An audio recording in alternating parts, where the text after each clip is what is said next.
Hello friends, मैं pilot Sunil आप सभी का स्वागत करता हूँ अपने इस चैनल पे। तो कैसे हैं आप सभी लोग? उम्मीद करता हूँ आप सभी अच्छे होंगे और सभी बढ़िया हैं। तो ये वीडियो जो मैं बना रहा हूँ वो रेलवे में ग्रुप डी के भर्ती को लेकर आपको एक इन्फॉर्मेशन देना चाहता हूँ कि आपके ग्रुप डी की जो चयन प्रक्रिया है एजुकेशनल क्राइटेरिया को लेकर उसमें चेंज बहुत बड़ा कर दिया गया है। तो बहुत बड़ा चेंज वो क्या है वो मैं आपको इस वीडियो में दिखाने चाह रहा हूँ। तो वीडियो लास्ट तक देखिएगा, क्योंकि ये आपकी अगर आप तैयारी कर रहे हैं ग्रुप डी के लिए भी कर रहे हैं साथ ही साथ, तो ये आपके लिए ज़रूरी है इस वीडियो को देखना लास्ट तक।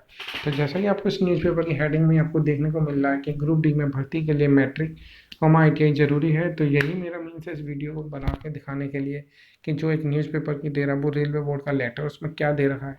तो जो रेलवे बोर्ड का अगर लेटर की बात करें तो वो रेलवे बोर्ड का ये लेटर है, government of India ministry of railway railway board.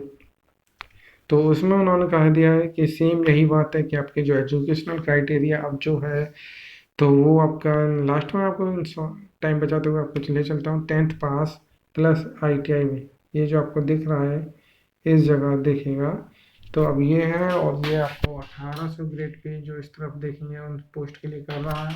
तो ये लेटर भी पढ़ी है हमने इस वीडियो में। और इन शॉर्ट अगर मैं सारी बातों का एक कंक्लूजन निकाल के आपको अभी बताऊं तो जिससे कि अगर आपके पास टाइम कम है वीडियो पूरी नहीं देखना चाहते तो कोई बात नहीं, आप यहाँ पे पढ़िए।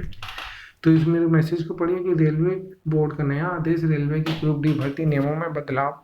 लेवल 1 ग्रेड पे 1800 की रिक्रूटमेंट के लिए अब qualification 10th pass plus ITI अनिवार्य कर दिया गया। तो लेवल 1 ग्रेड पे जिसको ये कह रहे हैं वो ग्रुप डी की पोस्ट आती हैं। तो ग्रुप डी की भर्ती में अब सिर्फ ITI वाले ही आवेदन कर सकते हैं। ये रेलवे की है, रेलवे में नौकरी करनी है तो ITI ज़रूरी है।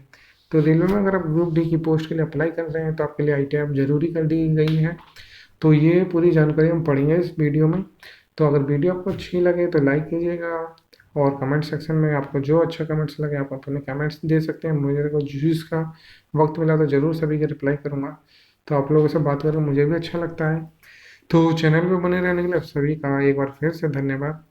तो चलिए रेलवे बोर्ड का जो लेटर की बात की जाती है सबसे पहले मैं उसकी तरफ चलता हूँ। तो ये आपकी गवर्नमेंट ऑफ इंडिया जैसा आपको ऊपर ही देखने को मिल रहा है ministry of railway railway board. तो ये आपका नंबर है, इसका हर एक लेटर जो भी डिस्पैच होता है उनके एक नंबर दिए जाते हैं। RB नंबर करके होगा, हर किसी चीज़ के लिए एक नंबर इशू होगा कि इस नंबर से उसको पहचाना चाहे कि लेटर नंबर क्या है, क्योंकि उसको किसी नेम से ढूंढा नहीं जाता है, उनको एक नंबर से ढूंढा जाता है। तो रेलवे एम्प्लॉयमेंट नंबर 73/2017 है। जैसे आप जानते हो कि रोजगार सूचना संख्या निकलती है, उसी तरीके से हर एक सर्कुलर हर एक लेटर के लिए एक नंबर दिया जाता है जिससे उस नंबर से उसको आइडेंटिफाई किया जाए। तो इस लेटर को मैं पढ़ूंगा।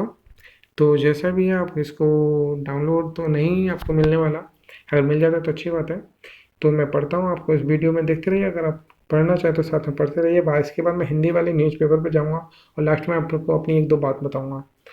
तो चलिए, to the general manager all zonal railway production units, आप यहाँ से समझिएगा कि सभी GM जो ऑफिसर्स होते हैं, तो the general manager all zonal railway production unit, सभी जोन के जितने भी हैं सभी को एक लेटर जा रहा है। सब्जेक्ट्स दे दिए गए, minimum educational qualification for recruitment of staff from open market in level 1 of the pay matrix of 7 CPC. So attention is invited to instruction issued via this ministry's letter under RVE Railway Board Employment number 129/2013 date 9 दिसंबर 2013 को ये थी। उसमें ये दिया गया था laying down qualification for requirement of staff from open market to post in pay band 1। पे इवेंट 1 जो स्टार्टिंग पे इवेंट होता है 5200 से 20,200, वो आपके ग्रुप डी का होता है जिसका ग्रेड पे 1800 होता है 6 पे कमीशन के अकॉर्डिंग। तो पे इवेंट 1 5200 से 20,200 having grade pay 1800। Now level 1 of the pay matrix of 7th APC through all modes against direct recruitment quota as 10th pass और ITI और equivalent of national apprenticeship certificate, यानी कि आपके 10th plus ITI या फिर 10th के साथ आपका NAC यानी नेशनल अप्रेंटिसशिप सर्टिफिकेट जो ग्रांटेड बाई NCVT हो वो आपके पास होना चाहिए। तो पॉइंट नंबर 2 इसका जो कह रहा है कि वो ये कह रहा है the qualification have further been reviewed and it has been decided by board that The minimum education qualification for recruitment of staff in level 1 of the pay matrix of 7th CPC यानी centre pay commission earlier grade pay 1800 in civil engineering mechanical electrical and S N T department. S N T होता है signal and telecommunication, जो यहाँ पे SNT दे रखा है तो signal and telecommunication department है। From open market through almost will henceforth we as under. तो अंडर जो है क्या है 10th pass plus national apprenticeship certificate चाहिए ग्रांटेड बाई एनसीपीटी, या फिर आपके 10th पास प्लस आईटी होनी चाहिए। तो थर्ड पॉइंट पे कह रहा है कि फॉल और other department of the railway the minimum educational qualification will continue to be the same as mention in para 1 above. तो पैरा 1 आपका मे भी यही है। और बाकी मैं आपको बता दूं, ये मेरे पास लेटर का पेज नंबर 2 है, ये आपको इस जगह दिख रहा है। तो देन आपका ये जो है बात इन शॉर्ट में वही है कि आपका जो है 5200 से 20,200 जो कि आपकी भर्ती है 1800 ग्रेड पे होती थी, जो ग्रुप डी की है वो 10th पे हुआ करती थी। लेकिन अब उसके लिए आपको 10th के साथ साथ आईटीआई का होना जरूरी है। अगर न्यूज़पेपर पर जाते हैं, न्यूज़पेपर की बात करते हैं, तो ग्रुप डी में भर्ती के लिए मैट्रिक आईटीआई जरूरी कर दी गई है। तो इसको मैं आपके आगे पढ़ता हूँ। तो अगर आपको ये न्यूज़पेपर मिल जाते हैं तो बहुत अच्छा है कि आप इसको न्यूज़पेपर से पढ़ लें, है ना। तो न्यूज़पेपर को पढ़ते हैं ज़रा सा, थोड़ा सा आप खुद देख सकते पढ़ भी सकते हैं। तो रेलवे ने ग्रुप डी के रिक्त पदों पर भर्ती के लिए अब मैट्रिक के साथ आईटीआई के प्रमाण पत्र को जरूरी कर दिया है। तो मैट्रिक के साथ साथ अब रेलवे बोर्ड ने क्या कहा है कि इसने खुद ही रेलवे ने ग्रुप डी के रिक्त पदों पर भर्ती के लिए अब मैट्रिक के साथ आईटीआई प्रमाण पत्र को जरूरी कर दिया गया है। तो इससे हजारों की संख्या में बेरोजगारों को फायदा पहुंचेगा। ये तो मेरी समझ में इसकी कही हुई बात नहीं आ रही है कि जहाँ लाखों बेरोजगार थे वहाँ हजारों की संख्या में बेरोजगारों को फायदा पहुंचेगा। जो भी बेरोजगारी है वो 10th थी, अब 10th वाले थे जो सभी पोस्टों में अप्लाई कर रहे थे ग्रुप डी पे या अदर में, अब क्या हुआ कि वो सिर्फ आईटी वाले ही अप्लाई करेंगे। तो आते हैं नेक्स्ट पॉइंट की तरफ में। वर्तमान में ग्रुप डी के पद पर ज़्यादातर 10वीं के साथ आईटीआई के प्रमाण पत्र मांगे जाते थे ताकि रेलवे में किसी भी तरह के कार्य के लिए ग्रुप डी कर्मचारी का उपयोग किया जा सके।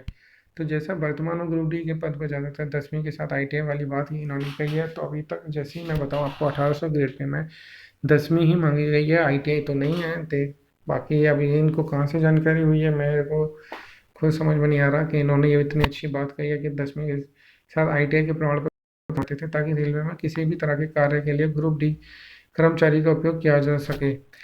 तो इसमें 10वीं 12वीं के उम्मीदवारों के साथ बीएससी एमएससी पढ़े लिखे बेरोजगारों भी आवेदन कर रहे थे। ये तो एक बैड न्यूज़ कह सकते हैं कि इतनी अनएम्प्लॉयमेंट या बेरोजगारी इतनी ज़्यादा है कि अगर मान लीजिए 10वीं की लेवल की जो जॉब आती है उसके लिए बीटेक की कई बार देखा गया कि हाँ आ जाते हैं, इसके लिए फॉर्म अप्लाई कर देते हैं कि उनका एजुकेशन देखा जाता है तो बीटेक तक के कैंडिडेट होते हैं जो अप्लाई करे हुए होते हैं। तो इससे 10वीं 12वीं के उम्मीदवारों के साथ साथ बीएससी एमएससी और पढ़े लिखे बेरोजगार भी आवेदन कर रहे थे। गैंगमैन और खलासी के ज़्यादातर पदों पर पढ़े लिखे उम्मीदवार काम करना पसंद नहीं करते थे। इसके ट्रैकमैनों की भी स्थिति है जिन्हें लाइनों पर काम करना भी अच्छा नहीं लगता है। इसी तरह की स्थिति सभी रेलवे में है। इसे देखते हुए रेलवे बोर्ड ने एक नोटिफिकेशन जारी किया जिसमें ग्रुप डी के गैंगमैन और खलासी के पदों पर भर्ती के लिए अब 12वीं मैट्रिक के साथ आईटीआई को जरूरी कर दिया गया है। हालांकि यहाँ पे 12वीं मैट्रिक लिखा है, ये 12वीं मैट्रिक नहीं है, ये आपकी मैट्रिक के साथ आईटीआई को जरूरी कर दिया गया है। इस नोटिफिकेशन के तहत रेलवे के कुछ डिपार्टमेंट के लिए ग्रुप डी की भर्ती में प्रमाण पत्र जरूरी हुआ है, जिसमें सिविल इंजीनियरिंग मैकेनिकल इलेक्ट्रिकल और एसएनटी शामिल है। जो मैंने उस लेटर में बात की थी वो लास्ट में जो थी वो यही थी, वो यही है। तो ये आपकी रेलवे न्यूज़पेपर ने जिस तरह दिया, रेलवे बोर्ड ने जारी किया नोटिफिकेशन, उसकी बात की गई है।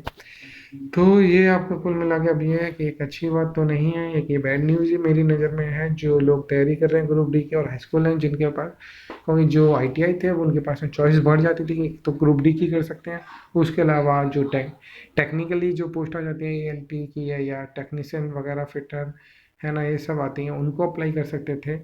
लेकिन अब जो है कि वो इन पोस्ट के लिए अप्लाई कर सकते हैं। अब हाई स्कूल वालों के लिए कुल मिला के इस लेटर के अकॉर्डिंग बात की जाए तो अभी कोई ऐसा सूरज की किरण जैसी वाली मनी की किरण किधर से आए, तो देखना ये है कि ये लेटर का इम्प्लीमेंट कब से होता है। बाकी मेरे को छोड़िए, मेरा क्या पर्सनल लुकआउट है, बाकी आप अपना पर्सनल लुकआउट बताइए कमेंट सेक्शन में।